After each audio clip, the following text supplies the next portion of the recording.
नमस्कार। हम पढ़े थे फ्रांस की क्रांति, फ्रांस रेवोल्यूशन। हमने फ्रांस की क्रांति पूरी देख चुके हैं, लेकिन कुछ एक कॉन्सेप्ट बाकी था, वो आज हम इस वीडियो में देखने वाले हैं।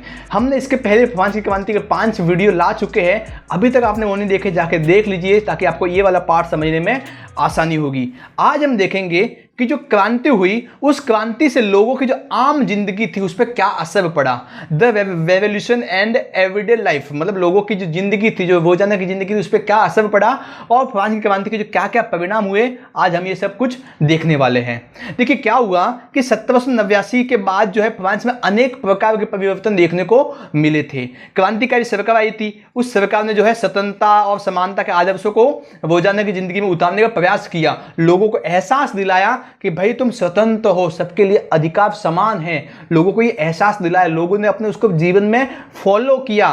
तो इसके बाद जब बास्तिल का विध्वंस हुआ था, जो बास्तिल का किला था, यहाँ पे देखिए बास्तिल का किला है, जब इस बास्तिल के किले का विध्वंस किया था लोगों ने, तो विध्वंस के बाद 1789 में सेंसरशिप की समाप्ति कर दी थी।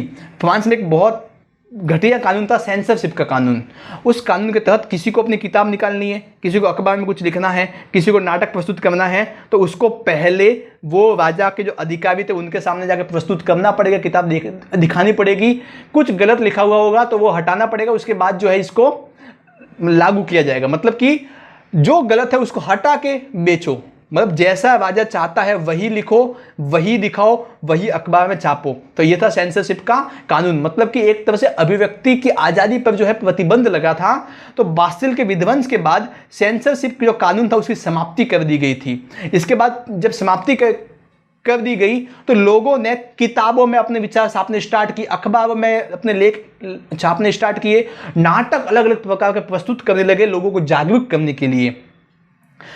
इसके बाद जब बास्तिल का विध्वंस हुआ तो लोगों के लिए अभिव्यक्ति की स्वतंत्रता को नैसर्गिक अधिकार बना दिया गया कि हर व्यक्ति को अभिव्यक्ति की स्वतंत्रता मिली हुई है, ये उसका प्राकृतिक अधिकार, नैसर्गिक अधिकार है। ये अधिकार सबको जन्म से मिल जाता है। जो व्यक्ति चाहे वो बोल सकता है, अपने विचार रख सकता है, चाहे वो सरकार के खिलाफ अपना कुछ बोले या लोगों के खिलाफ या किसी भी खिलाफ बोल सकता है, अपने विचार रख सकता है।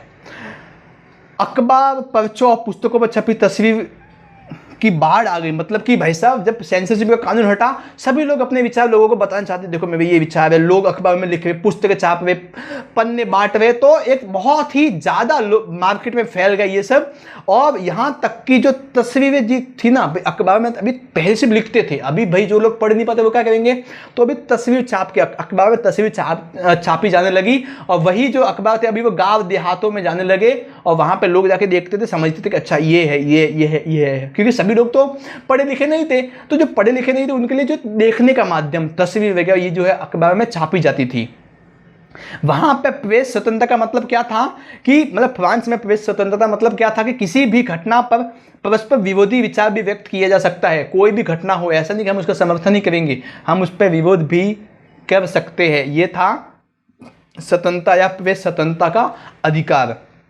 वहाँ पे जो नाटक होते थे, संगीत होते थे, उससे भी जो जुलूस निकलते थे, रैलियाँ निकलती थी, उनमें भी स्वतंत्रता, न्याय, राजनीतिक और दार्शनिक विचारों को प्रस्तुत किया जाता था। नाटक के माध्यम से प्रस्तुत कर, देखो आपके ये अधिकार है, देखो आप ऐसे से बोल सकते हो, है कि नहीं। क्योंकि जो पढ़े लिखे लोग नहीं थे वो कैसे समझेंगे, तो उसको जागरूक करने के लिए, उन लोगों को जागरूक करने के लिए नाटक रखे जाते, संगीत गीत बनाए जाते थे, जुलूस निकाले जाते ताकि लोग समझ सके। जो पढ़े लिखे लोग नहीं वो जागरूक हो सके, अपने अधिकारों के प्रति जागरूक हो सके। और अशिक्षित लोगों तक जो है ये काफ़ी फैल गया और अशिक्षित लोगों को भी समझ में आने लगा कि हाँ हमारे भी कुछ अधिकार है, कुछ नैसर्गिक अधिकार है, कुछ सरकार ने अधिकार दिए। सब लोग जो है अपने आप को समझने लगे, अपने अधिकारों को जानने लगे। यहाँ पे देखिए, यहाँ पे एक मशीन है, ये मशीन है। वहाँ पे कल्चर था कि मोटे लोगों को पतला करो, तो ये आदमी मोटा है, इस आदमी को पकड़ के इस मशीन में डाल दिया जाएगा और पतला होकर ये आदमी बाहर निकलेगा। देखिए है कि नहीं, इसका पेट को दबा दो अंदर से ताकि पतला हो जाएगा। तो ऐसा कुछ होता है क्या? तो वहाँ पे फ्रांस में ऐसा कल्चर चल पड़ा था किसी ज़माने में, ठीक है ना। आगे देखिए फ्रांस की क्रांति के क्या क्या परिणाम हुए, क्या क्या बदलाव आए। देखिए पहली बात तो ये थी कि जो वहाँ का मोनार्की शासन था, जो राजा का शासन था, वो हट के वापस नेपोलियन के पास आ गया था।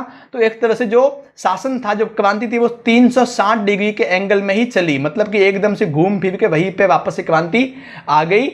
राजा से ख़त्म हुई, सैनिक तानाशाह पे आके ख़त्म हुई। मतलब राजा से स्टार्ट हुई, सैनिक तानाशाह पे आके ख़त्म हुई क्रांति, यही थी। मतलब राजाशाही से लेकर सैनिक तानाशाही तक एक क्रांति चली।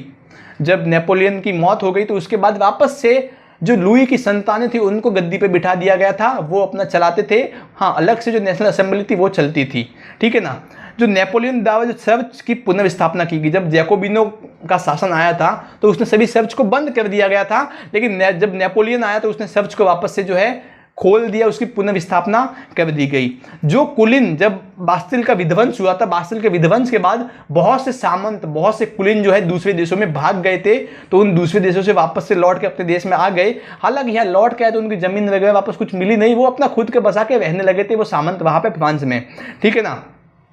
जो महिलाएं थी, दास थे, किसान थे, मजदूर थे, अंत में उनको कुछ नहीं मिला, ज़्यादा उनकी आर्थिक या फिर ज़्यादा उनके जो सुधार आए नहीं, ज़्यादा उनमें कुछ बदलाव हुआ नहीं। एक तरह से फ्रांस की क्रांति जहाँ से प्रारंभ हुई वहीं पे आके ख़त्म हुई। राजा को हटाने के लिए थी, अपने अधिकारों को लेने के लिए थी, वापस से आके राजा पे ही क्रांति खत्म हुई। और अधिकार थोड़े बहुत मिले, इतने ज़्यादा अधिकार मिले नहीं थे। महिलाओं को तो अधिकार मतलब 100-150 साल के बाद कहीं मतदान का अधिकार 1948 में 1948 में जाके वोटिंग का, वोट देने का अधिकार महिलाओं को मिला था, ठीक है ना। तो ये थी पूरी फ्रांस की क्रांति। आज की इस वीडियो के साथ हमने फ्रांस की क्रांति का जो पूरा आपका अध्याय था, पूरा चैप्टर था, उसको फिनिश कर दिया गया है, उसको खत्म हो गया है। तो धन्यवाद, मिलते हैं किसी अगले वीडियो में।